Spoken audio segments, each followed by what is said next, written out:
Bismillahirrahmanirrahim.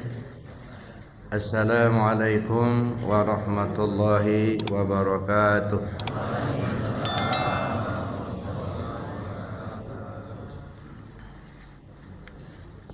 Alhamdulillah alladzi an'amana bi ni'matil iman wal islam wal ihsan wa hadana ila siratin mustaqim siratil ladzina an'ama Allahu 'alaihim minan nabiyyin was-siddiqin wasyuhada'i was-shalihin. Ashhadu an la ilaha illallah wahdahu la syarika lah wa ashhadu anna Muhammadan 'abduhu wa rasuluhu la nabiyya ba'dah. Allahumma shalli 'ala sayyidina Muhammad wa 'ala alihi wa ashabihi ajma'in. Qala Allah ta'ala fil Qur'anil Karim, a'udzu billahi minasy syaithanir rajim. Bismillahirrahmanirrahim. Ya ayyuhalladzina amanu la tulhikum amwalukum wala auladukum an dzikrillah wa may yaf'al dzalika fa ulaika humul khasirun. Shadaqallahul adzim.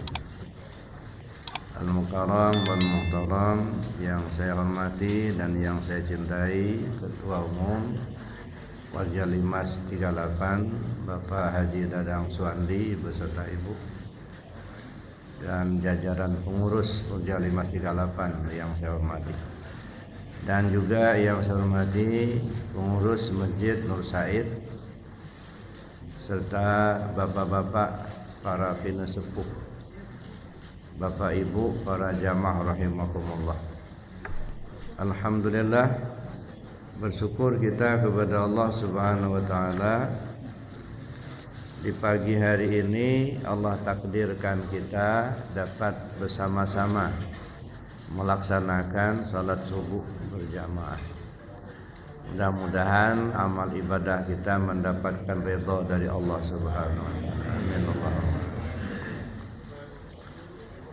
Pada kesempatan yang singkat ini kita masih melanjutkan kajian kita tentang amal yang tarekat. Di sini pengusaha Abah di bukunya Miftahus Sudur mengatakan, qala Syekh Al-Qadiri rawa Ibnu Hibban fi sahih marfu'an, la yadhkuruna qaumun fid dunya 'alal firasil mahmadah yudkhiluhumullahu jannatil 'ulla. Wa fihi dalilun ala anna al-muluk wal amara wa man yajri majrahum min ahli dunya wal manasib la tamna'uhum hasamatuhum wa rafahatuhum an dzikrillah ta'ala wa hum fi dzalika majurun musabun yudkhiluhumullahu bi rahmatihil jannatil 'ula. Al-Anwarul Qadsiyah. Syekh Ali Al-Qadiri berkata, apa kata beliau? Ada kaum yang ingat kepada Allah di atas kasur yang terbentang. Allah tetap memasukkan mereka ke dalam surga yang tinggi. La yadhkuruna qaumun fid dunya ala firasil muhmadah yudkhiluhumullahu jannatul 'ula. Ada kaum yang berzikir kepada Allah, sedang mereka itu tidur di atas kasur yang empuk, kasur yang terbentang. Mereka tetap dimasukkan Allah ke dalam surga. Apa yang diungkapkan itu menjadi dalil bahwa para raja, para presiden, para gubernur, para menteri, para penguasa, dan seluruh warga dunia yang mempunyai kedudukan tinggi, kedudukan derajat tinggi sebagai presiden, penguasa, menteri, dan mereka punya banyak harta, punya banyak duit, kedudukan yang terhormat, ternyata tidak menghalangi mereka untuk berzikir kepada Allah. Nah, mereka tetap mendapatkan ganjaran pahala dari Allah dan mendapatkan rahmat dari Allah.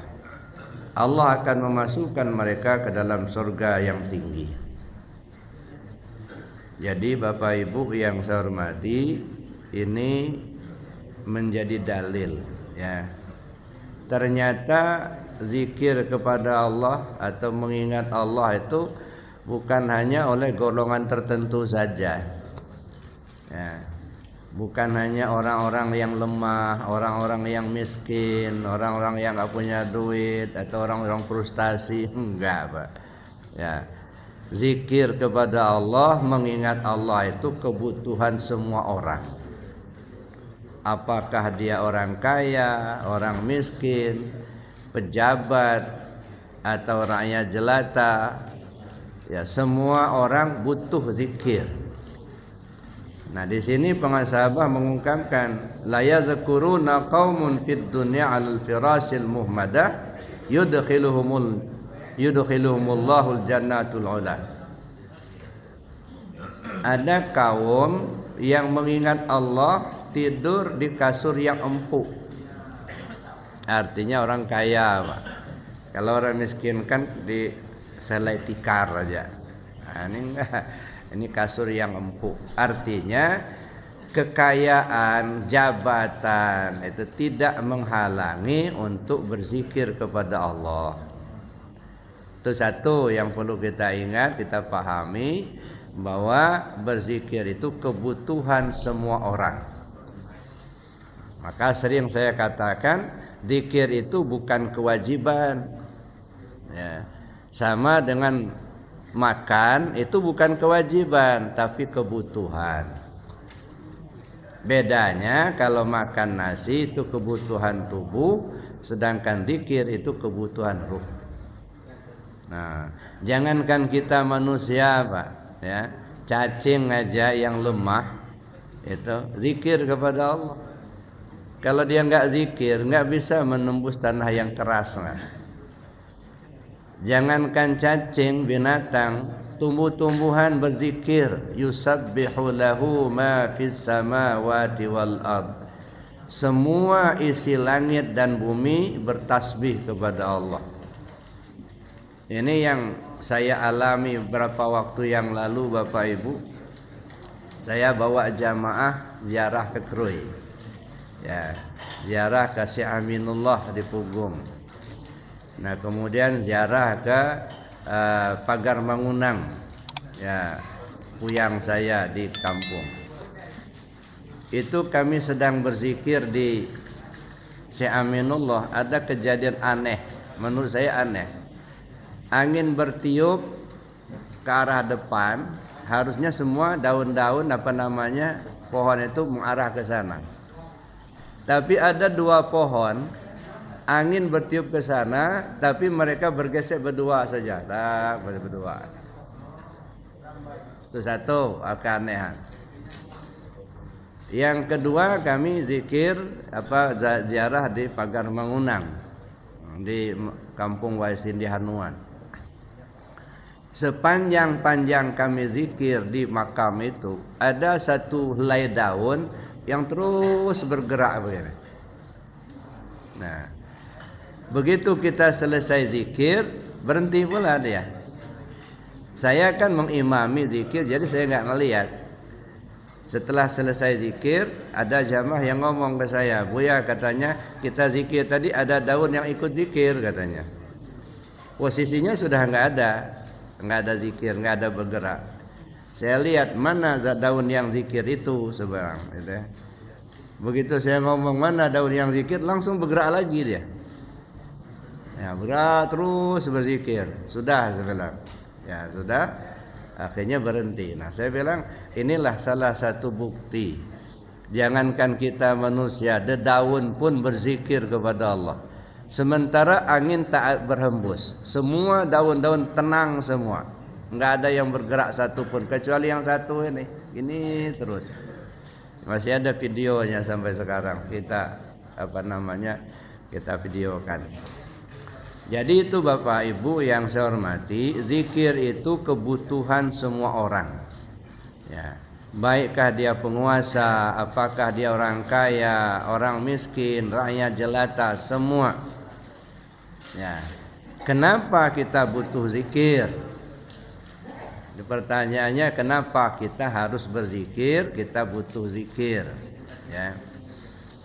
Banyak hadis yang mengungkapkan, antara lain Allah berfirman dalam hadis kursi, "Idza dzakartani syakartani wa idza nasitani kafartani."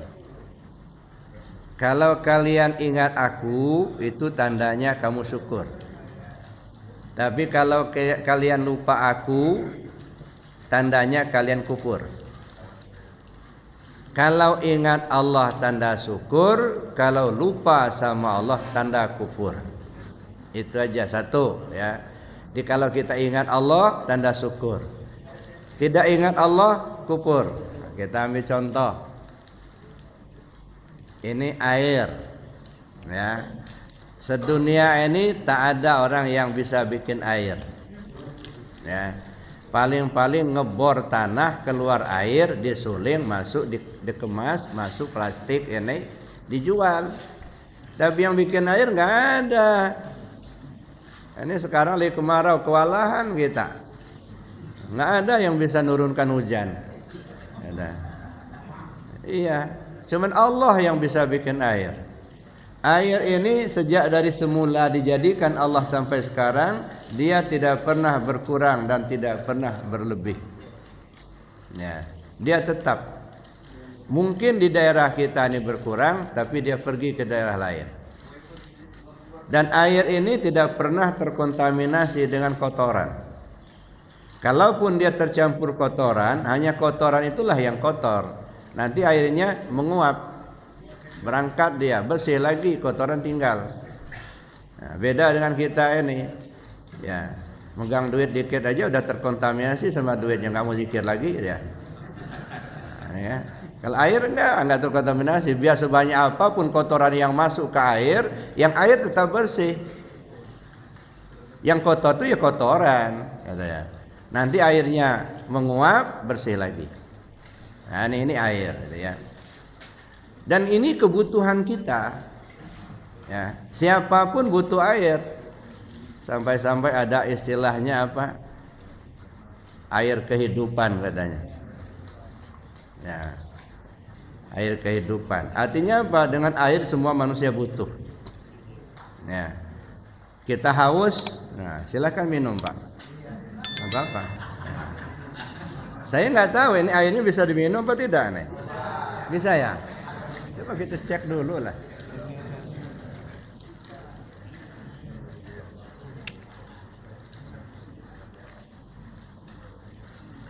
Benar Pak, bisa diminum. Artinya air ini milik Allah, bukan milik kita. Masya Allah Bapak Ibu, itu air yang di depan Bapak cuman hanya segelas air. Ada tambahan 1 gelas lagi kopi, alhamdulillah ada.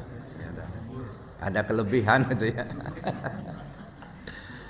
Tapi tahu nggak Bapak Ibu, hadirnya air segelas di depan Ibu ini berjuta-juta manusia yang terlibat. Baru bisa hadir di sini. Ini air ini, dia dibor dari tanah. Berapa banyak yang terlibat sama bor? Bor itu dari besi, ditambang. Berapa banyak manusia yang terlibat dengan tambangan besi. Lalu diolah menjadi besi. Berapa banyak manusia yang terlibat dengan pengolahan besi sampai dia dijual di toko. Berapa banyak manusia yang mengangkut yang terlibat dengan besi. Ya, pengangkutan itu diangkut dengan mobil, mobil dibikin orang. Berapa banyak manusia yang terlibat dengan mobil itu. Mobil butuh bensin, ya, berapa banyak manusia yang terlibat dengan bensin itu. Sampai dirakitlah menjadi sebuah alat pengebor. Berapa orang yang terlibat dengan rakitan bor itu. Lalu kemudian dibor keluar air, dikemas dengan gelas ini. Berapa orang yang terlibat dengan plastiknya ini. Kemudian dibawa ke distributor, berapa orang yang terlibat dengan pembawaan gelas ini ke dalam distributor. Hingga sampailah kepada konsumen, hingga sampailah di depan Bapak Ibu. Masya Allah, kalau dihitung Pak, jutaan biayanya Pak. Kalau bukan karena rahmat Allah, sungguh kita tidak mungkin akan mendapatkan setetes air minum. Ini pertolongan Allah luar biasa Bapak Ibu. Mulai dari bikin airnya sampai mengatur manusia ini untuk mengolah sedemikian rupa sehingga menjadi sebuah gelas yang berisi air sampai hadir di depan kita dan bisa kita minum. Ini kuasa Allah. Pada saat Bapak minum, Ibu minum air yang milik Allah ini, ingat Allah tidak. Jangan geduk habis. Nggak ingat siapa yang punya. Kufur nikmat itu kufur. Makanya kata Allah, idza dzakartani syakartani. Kalau kamu ingat aku, tanda syukur. Kalau kamu lupa aku, tanda kufur. Ingat Allah, minum, syukur tak? Izin. Ya, ingat Allah itu izin sama yang punya. Kenapa kufur? Kalau tidak ingat Allah, tanda maling Pak. Maling punya Allah, bukan punya kita. Nah, cuman kita ini aja yang kadang-kadang ini milik kita, merasa punya kita, padahal bukan. Bapak Ibu yang saya hormati, di situ pentingnya kita berzikir. Itu satu. Yang kedua, kenapa zikir ini sangat penting? Ya, karena manusia ini semuanya pasti mengharapkan kebahagiaan, tidak ada yang mengharapkan kesengsaraan. Kalau saya tanya bapak-bapak kalau mati mau masuk surga atau masuk neraka? Ya semua pasti akan masuk surga. Ya, baik dia penguasa, dia orang kaya, dia orang miskin, dia orang yang jelata, semua mau masuk surga. Cara untuk masuk surga itu seperti apa? Ya banyak cara. Di antaranya ada dua hal yang bisa kita simpulkan. Yang pertama dengan amaliyah, yang kedua dengan ilmiah. Jadi ada yang disebut dengan usuliyah dan ada yang disebut dengan furu'iyah. Kalau dengan amaliyah zikir, zikir. Kalau dengan ilmiah kajian. Ya, makanya sering orang tua kita bilang duduk di kajian. Nah, bagaimana duduk di kajian? Duduk di paham. Jadi dua yang perlu kita kejar Bapak Ibu. Yang pertama bagaimana cara berzikir, yang kedua apa maksud zikir. Nah, makanya kalau berzikir itu amaliyahnya.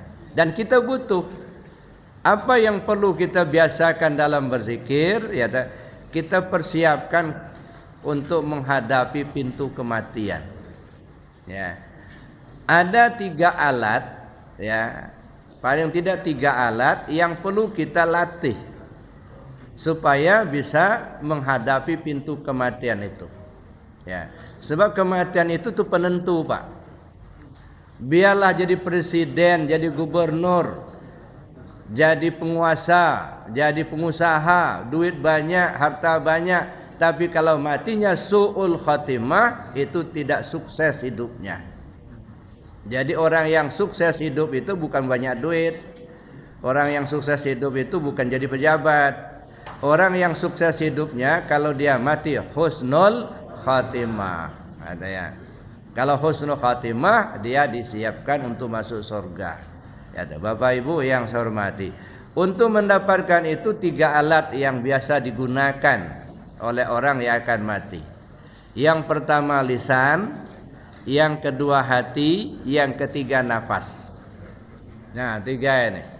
Ya. Silakan banyak amalan, sedekah, haji, umroh, ya dah. Baca Quran, hafal Al-Quran. Tapi ketika orang akan mati 3, ya dah. Yang pertama lisan, yang kedua hati, yang ketiga nafas. Yang pertama lisan, man qala la ilaha illallah akhiru kalamihi dakhalal jannah.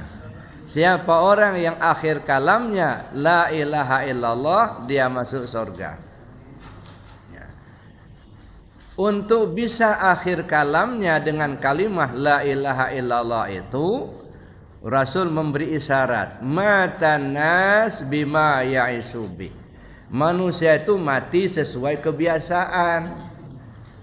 Nah oleh karena itu biasakan dulu lidah ini nyebut la ilaha illallah, supaya begitu kita akan meninggal hadir kalimat itu, karena sudah terbiasa. Maka saya katakan ini kalimat jangan dianggap tawaran murahan. Oh kalau begitu ingat-ingat aja la ilaha kalau mau mati, nggak usah sholat, nggak usah ibadah yang lain, masuk surga ya nggak bisa Pak. Ya, ini tawaran mahal Pak. Saking sulitnya untuk menghadirkan kalimat itu bagi orang yang akan meninggal, saking sulitnya. Kalau bisa hadiah surga, kalau bisa. Banyak nggak bisa Pak. Ya, ada yang mencaci maki zikir, nggak senang zikir la ilaha illallah. Silakan saja, mumpung masih hidup. Nanti kalau sudah mau mati baru tahu pentingnya zikir. Ada dulu kisahnya Pak, di satu tempat, nggak usah sebutkan tempatnya. Ada yang benci betul dengan zikir. Ngedengar orang zikir la ilaha illallah, marah-marah dia. Tuhan itu nggak tuli, ngapain dikeras-keraskan zikirnya? Nah itu marah-marah itu ya. Sampai ngoceh kemana-mana, ngomong zikir itu bid'ah, nggak macam-macam lah. Pokoknya nggak senang betul sama orang yang berzikir dengan kalimat la ilaha illallah itu. Tapi yang namanya ya orang ya diam aja, mau diapain orang nggak senang, ya udah dikasih tahu juga nggak mau, ya sudah, sehingga dia ngoceh-ngoceh nyalah-nyalain orang zikir. Dalalahnya Pak, mohon ampun sama Allah, ketika dia akan meninggal masuk ke WC, hilang akalnya, diubek-ubeknya kotorannya, meninggal dalam WC, menjulur lidahnya. Apa itu yang mau dimaukan? Coba lihat orang yang ahli zikir la ilaha illallah, Imam Ghazali, ya. Begitu beliau akan meninggal, dalam kisahnya dia mandi dulu. Sehari sebelumnya dia sudah beli kain kafan dari pasar, udah disiapin sama dia. Dia mandi bersih-bersih, sudah mandi, dia bungkus badannya dengan kain kafan. Dia sendiri yang ngebungkus. Lalu dipanggilnya, ya saudara-saudaranya, anak-anaknya, kumpullah mereka. Posisi sudah terbungkus kain kafan. Saya mau pulang katanya, kalian yang rukun-rukun, banyak nasihatnya. Selesai dia ngasih nasihat, la ilaha illallah, lewat. Mana yang bagus, yang ngubek-ngubek kotoran atau yang semacam ini? Jadi Bapak Ibu yang saya hormati, maka zikir itu sangat penting untuk melatih lidah kita ini dalam berzikir. Syukur kita diberi Allah petunjuk. Maka saya bilang orang yang tergerak hatinya mau berzikir bukan kebetulan. Ya, ada bapak-bapak yang ikut pengajian subuh, kebetulan ada talqin zikir, nimbrung ikut. Nah mungkin bahasa kitanya, kebetulan saya lagi ikut pengajian ada talqin zikir. Itu bahasa kita. Bagi Allah nggak ada yang kebetulan. Jadi yang terpilih oleh Allah. Siapa di antara yang akan dipilih oleh Allah? Yahdillah man yasha wa yudillu man yasha. Allah beri petunjuk siapa yang Dia kehendaki, Allah sesatkan siapa yang Dia kehendaki. Maka Bapak Ibu yang tergerak hatinya untuk belajar zikir, tergerak hatinya untuk mengamalkan zikir, bersyukurlah kepada Allah karena Bapak Ibu orang yang terpilih untuk diselamatkan oleh Allah. Manusia di dunia banyak Pak, tidak semua beriman. Yang beriman banyak, tidak semua yang takwa. Yang takwa banyak, tidak semua yang ikhlas. Yang ikhlas itu yang ada zikir. Kata Syekh Athaillah dalam kitabnya Al-Hikam, al-a'mal suwarun qa'imatun wa arwahuha wujudu sirril ikhlasi fiha. Seluruh amal yang kamu perbuat tidak ubahnya seperti patung. Kata, mana patung? Ada mata tak melihat, ada telinga tak mendengar, ada mulut tak bisa bicara, kecuali ada ruhnya. Ruh daripada amal itu adalah sirrul ikhlas. Wa arwahuha wujudu sirril ikhlasi fiha. Ruhnya adalah rahasia ikhlas yang ada di dalamnya. Rahasia ikhlas apa? Zikir. Tidak mungkin bisa ikhlas tanpa zikir. Ya. Dengan adanya zikir maka akan sampailah kita kepada tingkat ikhlas. Dengan ikhlas membuat amal kita menjadi hidup. Nah, baru bisa nolong kita, Pak. Jadi kalau kita sholat tidak ikhlas itu patung sholat, Pak. Haji tidak ikhlas patung haji. Zikir tidak ikhlas patung zikir. Maka kata Nabi, jangan bikin patung. Nggak bisa nolong kita, nggak. Jangan dipaham bikin patung cuma dari semen atau dari kayu, bukan. Amalan yang tidak ikhlas itu patung, nggak bisa nolong kita. Nah, oleh karena itu kita perlu hidupkan amal kita dengan ikhlas. Makanya belajar ikhlas. Bagaimana cara belajar ikhlas, Pak? Ada orang belajar ikhlas, dia belinya semua buku yang ada tulisan ikhlas itu. Itu dibaca nggak bisa pula mempraktekkan. Ibda binafsik, mulai dari diri sendiri. Jadi mengajar hati kita supaya ikhlas mulai dari diri sendiri. Ibda binafsik. Bapak itu jauh-jauh datang dari Teluk kok maunya ikut salat di Nur Said. Itu maunya saya. Bapak itu kok hebat ya, sedekahnya sampai 100 juta. Apa merasa enggak rugi, Pak? Itu maunya saya.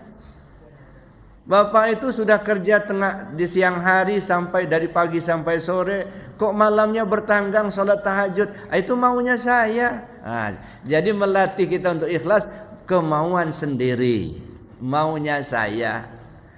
Kalau kemauan sendiri, Pak, yang jauh terasa dekat, yang berat terasa ringan.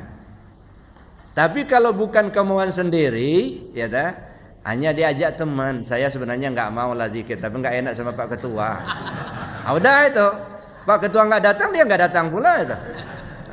Karena nggak ikhlas, bukan kemauan sendiri. Tapi kalau sudah kemauan sendiri, hujan pun nggak ada halangan, jauh nggak ada halangan. Masya Allah, Pak. Ini sekarang ini ada saudara kita dari Labuan, Malaysia. Ya, minap. Ya, tadi kemarin datang ke pondok, sekarang di hotel. Nanti besok malam saya bilang kemarin minap di pondok aja. Oh ya, Bu ya, katanya. Suami istri, Pak. Ya, sengaja datang dari Malaysia ke Arafah hanya untuk talqin zikir. Ada. Saya ngikuti YouTube Buya sudah 2 tahun lebih katanya. Saya sudah kepingin ingin ketemu, saya ingin talqin zikir. Alhamdulillah dapat nomor telepon anak saya. Ya, akhirnya dia telepon, akhirnya dia datang. Itu baru masih di sini, masih di Karang ada. Ya, nanti malam mau ikut pengajian katanya di pondok ada. Artinya jauh, Pak. Nggak cukup 5.000 itu ongkos dari Malaysia itu. Ya. Kita dari sini, dari Villa Citra nggak pakai ongkos, jalan kaki nggak datang. Beda, Pak. Jadi siapa yang ditarik oleh Allah beda dengan yang dibiarkan oleh Allah. Jangan merasa senang kita dibiarkan oleh Allah, itu nyesek masuk neraka itu nanti. Ya, jadi Bapak Ibu yang saya hormati, bersyukur kepada Allah Subhanahu wa taala. Berapa minggu yang lalu saudara kita dari Padang, Sumatera Barat, sengaja datang dari Padang ke pondok khusus untuk talqin zikir, untuk belajar zikir. Senin minap 2 malam ikut pengajian dari Sumatera Barat. Ada yang dari Bengkulu, ada yang dari Palembang, ada yang dari Jambi. Dari Jambi berapa waktu yang lalu itu 1 bis, Pak. Itu artinya karena mereka butuh, Pak. Ya, orang butuh pasti dia akan cari. Tapi kalau nggak butuh, udah disuapin, nggak mau. Udah ditalqin zikir, nggak diamalin. Dia merasa nggak butuh. Jadi kalau kita penting, kita butuh sebenarnya, tapi merasa seolah nggak butuh. Awas, hati-hati itu. Itu tertutup, ditutup oleh Allah. Ya. Nah, kenapa tertutup? Jumudul aini min qaswatil qulub, wa qaswatul qulub min kasratiz dzunub, wa kasratuz dzunub min nisyanil maut, wa nisyanul maut min tulil amal, wa tulul amal min hubbid dunya, wa hubbud dunya ra'su kulli khati'ah. Tertutup pandangan mata kita dari kebenaran, mana yang hak, mana yang batil tak tampak. Mana yang benar, mana yang salah tak tampak oleh pandangan kita. Kenapa? Min qaswatil qulub, karena hati terlalu keras. Udah dikasih tahu ini perintah Allah, ini perintah Rasul, ini dalilnya, masih ngenyel juga. Ada. Ini ayatnya, perintah Allah untuk berzikir, ini kebutuhan, masih enggak mau. Keras hati. Mengapa hati itu keras? Wa qaswatul qulub min kasratiz dzunub. Hati keras terlalu banyak dosa, Pak. Terbungkus sama dosa. Masya Allah. Ya dah. Jadi bungkusnya itu terlalu keras. Terbungkus sama dosa. Ya dah. Kenapa dosa banyak? Dosa banyak wa kasratuz dzunub min nisyanil maut, karena lupa akan mati. Dikira mau hidup selamanya, Pak. Enggak, mau mati. Bapak mau mati apa enggak? Mati. Mau? Mau. Nah, nanti dilaporkan. Cuman kalaupun diminta, kalau belum waktunya enggak berangkat, Pak. Kalau sudah waktunya, biarpun enggak mau berangkat juga gitu ya. Jadi mati itu nggak usah diminta, Pak, tunggu aja nanti datang sendiri. Ya. Nah, cuman kita mesti mati, Pak. Kenapa? Ya kalau sendirian di dunia nggak enak juga, Pak. Orang sudah pada mati semua, kita sendirian di dunia. Ya, pasti akan mati itu ya. Ya, jadi orang yang merasakan dirinya ya akan mengalami kematian, pasti dia butuh zikir itu. Bapak Ibu yang saya hormati, maka kita kembali. Pertama, latih lidah. Tapi saatnya lidah ini sudah nggak bisa ngomong, udah kena stroke, Pak. Ya, jauh hari belum mau mati, udah nggak bisa ngomong lagi. Ya, nah. Apalagi mendekati kematian, ini sudah keluh. Ya, ibarat kata orang, pena sudah patah, tinta pun sudah kering, kertas pun sudah robek. Mau nulis apa? Mau ngomong apa? Tidak bisa lagi. Walaupun kita pasti baca Al-Qur'annya, hafal 30 juz, tapi kalau lidah sudah nggak bisa ngomong, mau baca apa? Nah, satu-satunya alat yang bisa digunakan hati. Nah kalau masa sehat sekarang ini hati nggak pernah dilatih, gimana cara zikir di hati? Maka kita tadi zikir diam. Itu bukan diam kosong, Pak, diam untuk melatih hati zikir. Ya dah. Allahu Allah, Allahu Allah. Latih hati itu zikir. Kenapa? Kalau lidah sudah tak bisa ngomong, hati yang bisa digunakan sebagai alat. Kalau semasa hidup sekarang ini jarang-jarang digunakan, bahkan tak berlatih, tak tahu cara, tenggelam itulah. Belayar di lautan lepas, tak punya pegangan, pasti kelelep. Yang masih hidup ngomong, Pak, zikir, Pak, nyebut, Pak. Bingung kita, gimana cara nyebut. Begitu lagi but, keluar dia. Mau apa kita? Nah, makanya hati itu perlu dilatih. Wazkur rabbaka fin nafsik. Sebut nama Tuhanmu pakai hati. Wazkurisma rabbika bukratan wa asila. Sebut nama Tuhanmu di pagi dan di sore hari. Ini kalau ada yang ngomong nggak ada manfaatnya zikir Allah, nggak ada gunanya, nggak ada dalilnya, itu orang tolol itu. Ya kenapa? Jelas Allah sudah suruh wazkurisma rabbika bukratan wa asila. Sebut nama Tuhanmu di pagi hari, di sore hari. Waktu sehat, waktu sakit, waktu lapang, waktu sempit. Di darat, di laut, di udara, di mana saja, kapan saja. Bahkan Allah tutup dengan di ayat lain, wala takum minal ghafilin. Kamu jangan sampai lengah. Sedetak jantung, sehembus napas tak ingat Allah, itu namanya lalai, lengah. Maka jangan lengah kata Allah. Terus zikir, ingat Allah dalam hati. Ini dibutuhkan semua orang Pak. Yang kaya, yang miskin, yang pejabat, yang rakyat jelata. Sama semua. Kalau kepingin selamat ya. Tapi kalau memang sudah nggak pingin selamat ya sudah. Ya, nggak pula bisa dipaksakan. Udahlah Pak Ustadz saya masuk neraka aja. Ya udah. Ada. Itu maunya dia itu kan. Nah, tapi tugas kita mengingatkan.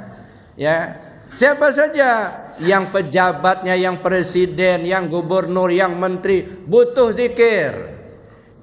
Kalau hati itu ingat kepada Allah, kan sering saya sampaikan. Kenapa ikan yang hidup di laut kok tidak asin? Ya kan? Ini ikannya hidup di laut bertahun-tahun. Begitu kita ambil, kita kita makan, tawar, enggak asin enggak. Kenapa ikan hidup di air asin kok tidak asin? Karena dia hidup Pak. Coba kalau dia mati, nah cepat terkontaminasi dengan asinnya air laut. Nah artinya apa?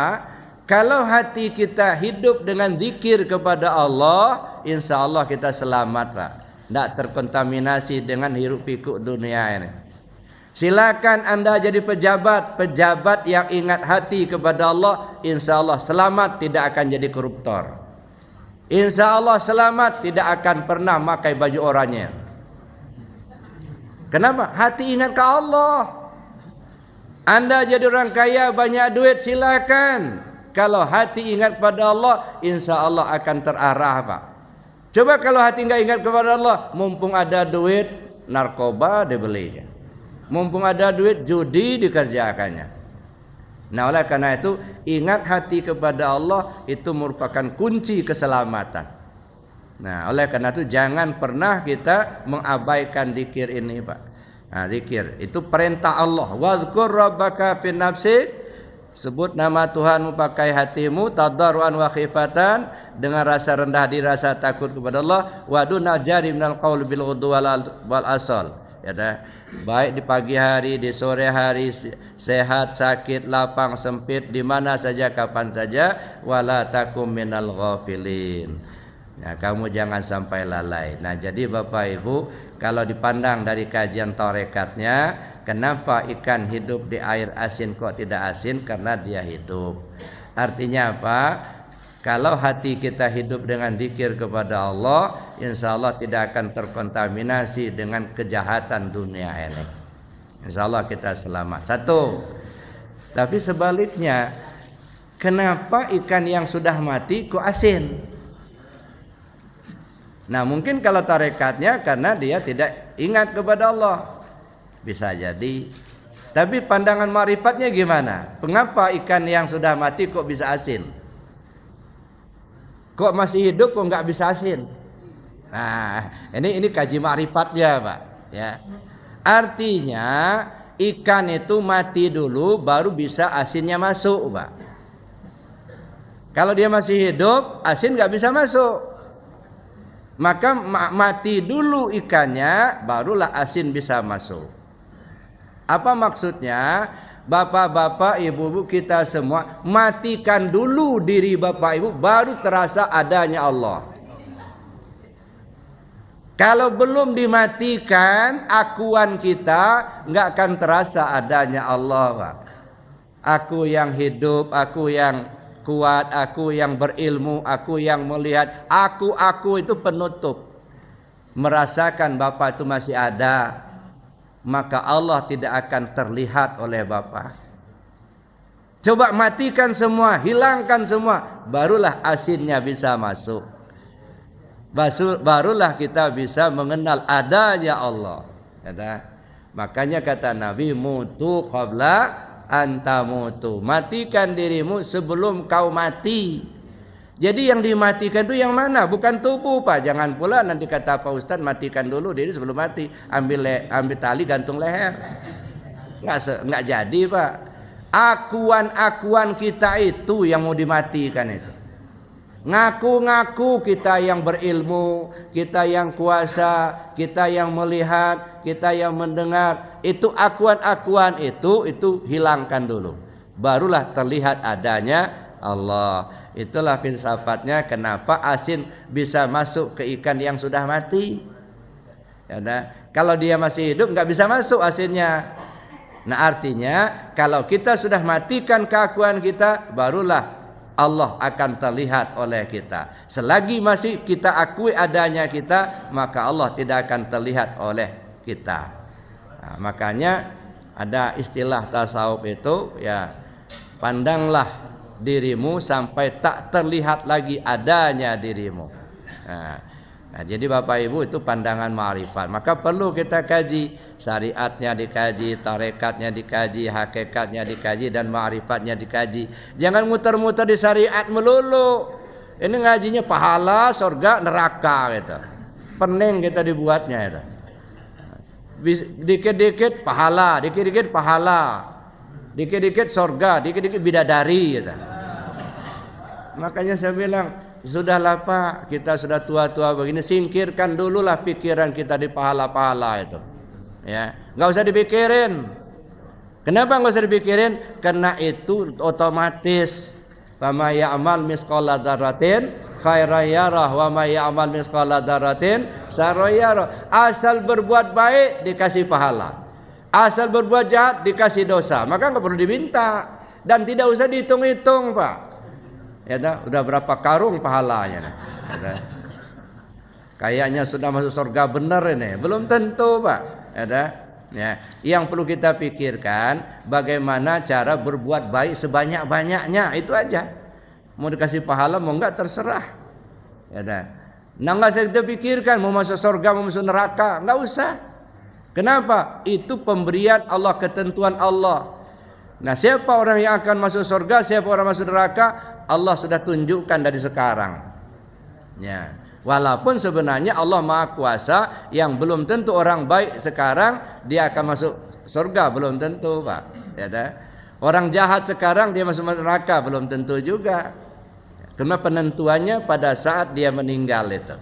Boleh jadi orang baik sekarang, besok dia tidak baik.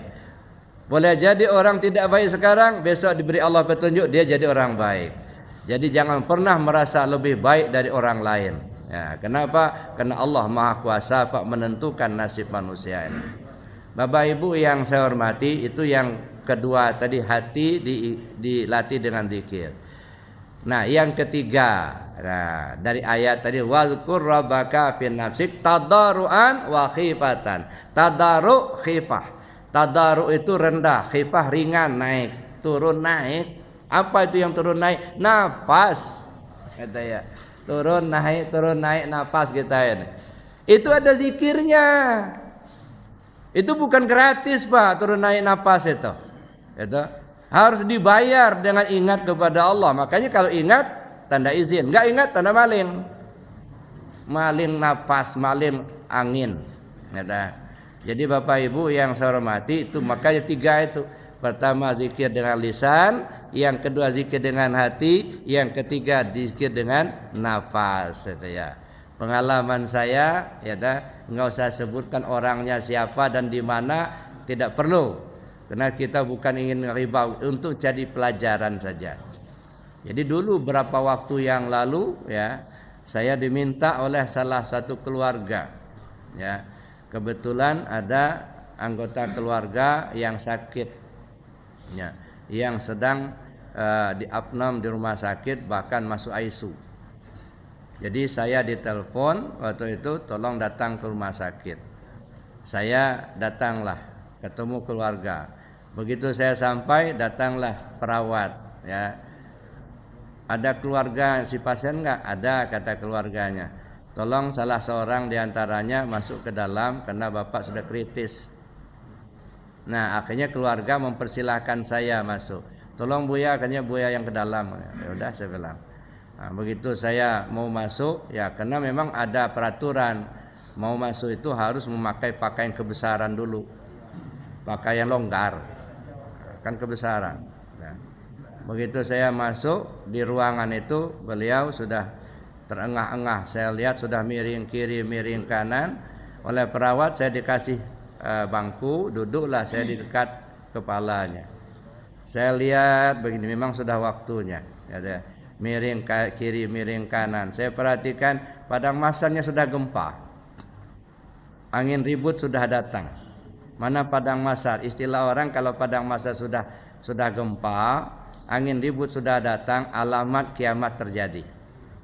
Padang mahsyar istilahnya 2 jari di bawah pusat. Kalau orang mau mati itu ini Pak. Ini istilahnya padang mahsyar. Ya, angin ribut sudah datang, napas sudah terengah-engah. Itu sudah. Nah, kalau padang mahsyar sudah gempa, kemudian angin ribut sudah datang, siap-siap kiamat pasti terjadi. Jadi saya lihat sudah terjadi itu. Nah, saya tekan dadanya. Pak, saya bilang, ingat Allah. Sekarang saatnya mau pulang. Masih aja miring kiri, miring kanan. Pak, ikut saya bilang. Saya bimbing dengan la ilaha illallah. Nah, diikuti sama dia, napasnya ikuti saya, zikir hu Allah. Tenang dia, ikuti zikir yang saya bimbing itu. Begitu dia tenang, lewat. Alhamdulillah. Coba kalau nggak ada zikir itu, udah Pak, kiri kanan mau kemana? Mau bergantung kepada siapa? Bantung sama harta banyak, jabatan sudah nggak bisa nolong sama sekali. Yaumala yanfa'u malu wala banun illa man atallah biqalbin salim.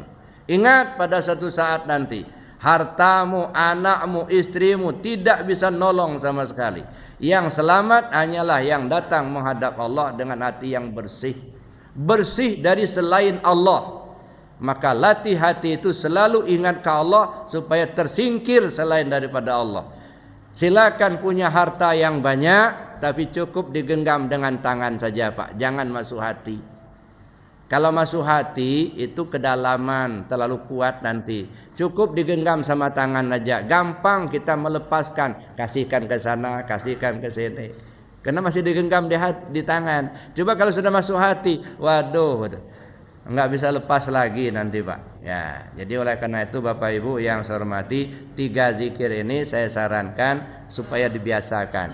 Zikir jahar dengan kalimat la ilaha illallah, zikir hati dengan ismu zat, zikir anfusiyah dengan hu Allah. Cuman ini perlu kita pelajari dengan orang yang ahlinya, supaya kita ada sanad tersambung Pak. Ya, jangan hanya ngamalkan nggak ada sanadnya. Kita nggak mengambil dari yang ahlinya, ya teh. Khawatirnya nyaman kita tidur di gerbong kereta, pikiran kita sudah mau nyampai, nggak taunya lokomotifnya jalan, gerbongnya tinggal. Kenapa? Nggak nyantol Pak. Sanadnya nggak nyantol. Nah, makanya perlu talqin zikir itu untuk menyantolkan ruh kita kepada ruh guru di atas sampai kepada junjungan kita Nabi besar Muhammad sallallahu alaihi wasallam. Bapak Ibu yang saya hormati, karena waktu yang sangat terbatas, saya kira demikian materi yang dapat saya sampaikan. Mungkin kita kembangkan dengan diskusi kalau masih ada pertanyaan. Sementara saya akhiri dulu. Assalamualaikum warahmatullahi wabarakatuh. Bapak Ibu diberkahi Allah Subhanahu wa taala, ini waktunya untuk sesi pertanyaan para bapak. Dari siapa? Di luar yang di luar